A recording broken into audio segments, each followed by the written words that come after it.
Halo Libra, selamat datang dan terima kasih sudah mampir. Semoga kamu dalam keadaan sehat. Ini adalah reading tengah bulan. Kita akan lihat apa yang kamu perlu tahu sekitaran kamu nonton reading ini. Yang pertama aku dapat gini, ini energi apinya kuat banget gitu ya. Aries, Leo, Sagittarius, terutama Leo gitu. Entah kamu ada punya sosok Leo kayak signifikan di hidup kamu atau kayak kamu punya banyak banyak energi api di dalam natal chart kamu gitu ya. Atau mungkin terhubung sama uh, fire sign yang lain gitu, Aries atau Sagittarius. Lalu yang kedua, kayak di pre-shuffle kamu aku mendapatkan energi tentang kayak kamu lagi menyelami sesuatu, lagi belajar sesuatu atau mencari tahu sesuatu. Terus kamu kayak nyimpen itu untuk diri kamu sendiri gitu. Entah itu kayak kamu kontemplatif, kamu mungkin sedang sedang menjalani semacam perjalanan spiritual atau memang menjauh dulu. Itu sesuatu yang kamu lagi selamin ini kamu keep untuk diri kamu sendiri atau memang kamu kayak menjauh atau um, ada situasi atau orang-orang tertentu yang kamu jauhi atau tinggalkan gitu di hidup kamu. Terus yang kedua, uh, ini kayak kamu memasuki satu era di mana kamu bisa serius sama pekerjaan kamu, tapi kamu juga bisa have fun. Antara gini, kamu bekerja di bidang yang itu passion kamu, atau itu sesuatu yang sangat berbicara di hati kamu, atau kamu punya bisnis, atau kayak kamu pekerjaan kamu misalnya ya kamu nggak terlalu passion atau biasa aja gitu, tapi kamu bisa channeling energi fun kamu, energi kreativitas kamu, atau kamu punya sumber daya untuk itu, misalnya waktu, uang, atau orang-orang yang bisa support kamu, semacam itu ya. Jadi kamu work life balance atau kamu bekerja di bidang yang kamu sangat passion banget atau kamu sedang bertransisi menuju ke situ. Misalnya juga kayak working from home gitu. Pekerjaan yang remote atau kamu bisa kerja dari mana aja. Sekarang semakin ke sini tuh bekerja bisa ada bidang-bidang pekerjaan yang bisa dikerjakan tanpa butuh kayak datang ke kantor, butuh semacam birokrasi atau hierarki tertentu gitu ya. Jadi aku mendapatkan vibe gitu antara kamu semacam nomad gitu ya. Nomad bisa kerja dari mana aja, kamu bisa sambil traveling juga. Nah, ini yang aku maksud. Kamu menjalani sebuah pekerjaan di mana kamu juga bisa have fun gitu.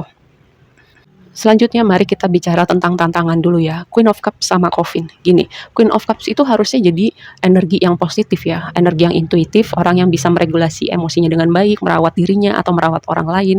Terus punya kecerdasan emosional, spiritual, intuitif, kayak hal-hal semacam itu. Cuman ini berada di tantangan kamu. Konfirmasinya adalah Coffin. Antara kamu atau orang yang terhubung sama kamu, perasaannya itu ditutup atau disimpan sendiri atau mungkin yang tadi ini bagian dari perjalanan kamu yang kamu simpan sendiri gitu. Tapi kalau misalnya kamu memasuki perjalanan itu menyimpan termasuk emosi kamu untuk diri kamu sendiri dengan awareness gitu ya, kamu sadar ini bagian dari proses kontemplasi kamu. Wah, bagus, itu bagus kayak kamu punya awareness itu bagus. Tapi kalau ini adalah sosok seseorang atau kamu yang kayak eh, apa ya, semuanya dipendem gitu, entah tidak diekspresikan, entah tidak enak, entah ngebatin sendiri. Nah, ini sesuatu yang mungkin aku pernah bilang ya, emosi itu harusnya diekspresikan, dibicarakan gitu, atau channeling gitu dengan cara-cara tertentu. Karena ketika itu numpuk gitu ya, atau membuat kamu overthinking itu at some point bisa mempengaruhi kesehatan mental kamu atau kesehatan kamu atau bahkan semuanya gitu. Atau bisa jadi juga itu kayak misalnya meledak di waktu yang salah gitu, ke orang yang salah. Misalnya orang orang lagi bercanda, kamu lagi moodnya nggak bagus, terutama dengan emosi-emosi yang ketumpuk. Nah, itu orang yang nggak tahu apa-apa ini lagi bercanda sama kamu sementara mood kamu lagi nggak bagus, dia yang ketumpuan gitu. Atau mungkin ada orang yang tiba-tiba meledak sama kamu, maksud kamu cuma bercanda doang, sementara dia nggak bisa meregulasi atau nggak bisa punya wadah gitu untuk meregulasi emosinya dengan baik. Nah, ini sesuatu yang kamu perlu aware sebagai tantangan kamu ya.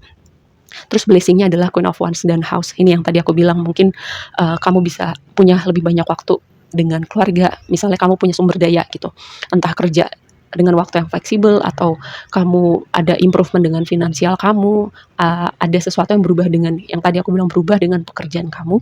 Jadi kamu bisa lebih misalnya punya waktu dengan keluarga, teman-teman, atau kamu bisa juga di satu sisi punya fun juga dengan selain pekerjaan kamu. Nah, ini yang aku dapat dengan Queen of Wands dengan House ya sebagai konfirmasi. Atau bisa jadi juga sesuatu yang kamu kerjakan itu dampaknya secara apa ya, secara positif karena ini posisi blessing, positif juga untuk orang-orang terdekat kamu ya. Karena Queen of Wands itu aku selalu berbicara tentang pekerjaan, energi kreativitas, energi passion gitu ya. Apa yang memanggil di hati kamu, apa yang bikin kamu on fire. atau sosok seseorang yang berenergi api Aries, Leo, Sagittarius, dengan rumah gitu. Entah kenapa aku terpikir ini bisa jadi potensial hubungan romantis atau hubungan yang bisa punya prospek jadi keluarga gitu, atau rumah masa depan kamu. Di energi di waktu lampau ini kita pakai past, present, future. Di energi waktu lampaunya ini kayak emang agak challenging atau agak panas.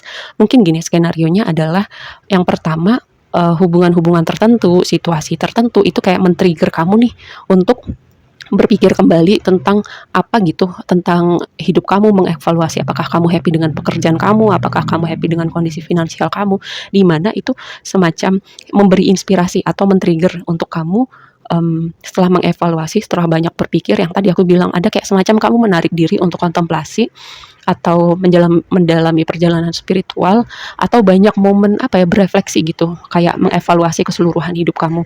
Dan itu dari waktu lampau membawa banyak perubahan, termasuk yang berhubungan dengan karir, pekerjaan, finansial, keuangan kamu. Lalu yang skenario berikutnya adalah ini memang proses panjang kamu ya, membangun dream life kamu gitu. Walaupun proses membangun kamu itu agak sulit. Nah, tadi energi itu semua transisi yang kamu rasakan, perjuangan kamu, tantangan-tantangan yang kamu hadapin di waktu yang akan datang, kamu akan menuai hasilnya. Di mana tadi aku bilang kamu dalam proses menuju kamu menikmati pekerjaan kamu bisa menikmati hidup kamu punya sumber daya, apapun yang kamu butuhkan untuk punya work life balance atau ideal life atau dream life kamu, ya. Nah, di waktu sekarang ada the world, ada devil, ada Nine of Cups gitu. Ini vibe-nya pertama ada sebuah hal yang berakhir karena the word itu completion. Yang tadi mungkin kamu adalah nomad traveler, atau kamu kayak apa ya, membangun karir kamu untuk bisa seperti itu, kayak berpindah tuh sambil traveling gitu. Bekerja tuh sambil traveling, bisa sekarang di Thailand, besok di Vietnam, besok di Eropa gitu. Tapi kamu sambil kerja, tapi sambil traveling juga. Aku mendapatkan vibe seperti itu.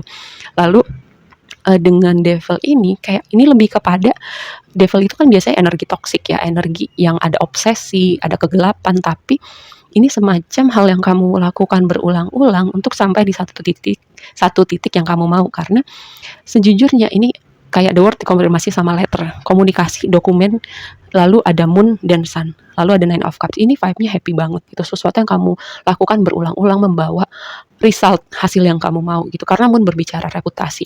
Terus dengan moon dan sun itu mungkin energi eclipse, ya energi gerhana yang berikutnya akan signifikan buat kamu. Kalau nggak salah sekitar bulan Maret itu tanggal 20-an ada gerhana ya, pada eksis Aries sama Libra gitu. Terus ini seperti ini, dua hal ini berbicara tentang cahaya, berbicara tentang sinar, dan konfirmasi tentang kalau sun itu selalu memberi kehangatan, optimisme, kebahagiaan. Nine of Cups itu juga berbicara tentang kebahagiaan, wish fulfillment, hal-hal yang bisa ini adalah kayak di present time ini aku melihat bahwa kamu berprogres menuju kayak kebahagiaan duniawi yang seutuhnya gitu. Cuman aku selalu ingatkan, ingat untuk menjaga selalu keseimbangan ya. Aku selalu bilang gitu, nggak ada masalahnya dengan semua hal-hal duniawi. Uang itu hal-hal duniawi, manusiawi gitu. Tapi hidup kita butuh uang gitu. Kita nggak bisa ngapa-ngapain tanpa uang. Misalnya juga belanja gitu. Belanja itu kita mau nggak mau kita akan belanja baju, belanja makanan, hal-hal semacam itu gitu. Cuman ketika belanja makanan kebanyakan, itu yang nggak baik, bisa jadi obesitas, bisa jadi kita punya problem dengan finansial. Nah, itu yang aku maksud, selalu ingat dengan menjaga keseimbangan. Lalu yang berikutnya, di energi yang akan datang, King of Wands dan Knight of Wands, selalu ada di Sun. Lihat, Sunnya keluar 2 kali. Itu Sun itu energi Leo ya. Leo signifikan, terus kalau nggak Leo, Aries atau Sagittarius. Karena di sini banyak banget elemen api, atau mungkin ini proses kamu yang lagi on fire banget ya untuk dream life kamu, ideal life menurut kamu gitu. Terus kayak ada perpindahan dengan air, mungkin kamu mau apa tuh namanya, cruising ya, naik kapal pesiar bisa jadi juga. Terus lili itu merepresentasikan sesuatu yang butuh proses, butuh waktu. Tadi juga aku sempat bilang di awal, lili itu bisa berhubungan dengan perjalanan spiritual, pendewasaan, kematangan diri ya. Nah itu tadi, semoga ini bukan kamu ya, karena dengan Queen of Cups jadi tantangan kamu, itu kayak ada sesuatu tentang mengekspresikan emosi atau sesuatu emosi yang dipendem gitu. Lihat dengan Sun, dengan Fox di sini kayak udahlah fix banget. Kamu kayak bisa melihat peluang banget, kamu cerdas banget, kamu berapa ya, berkualitas banget gitu, punya kapasitas maksud aku untuk mewujudkan dream life kamu. Oke, ini vibe-nya asik banget buat kamu terutama nih. mungkin momentumnya itu akan dibangun sekitaran gerhana gitu ya, kayak signifikansi gerhana itu mungkin bisa jadi kayak portal buat kamu. Nah, kamu perhatikan ya, make sure aja gerhananya tuh tanggal berapa. Nah, nanti kamu lihat setelah gerhana itu apa yang berubah signifikan di hidup kamu. Kamu cek lagi itu tanggalnya sekitaran 20-an Maret kalau nggak salah ya. Coba kamu cek lagi.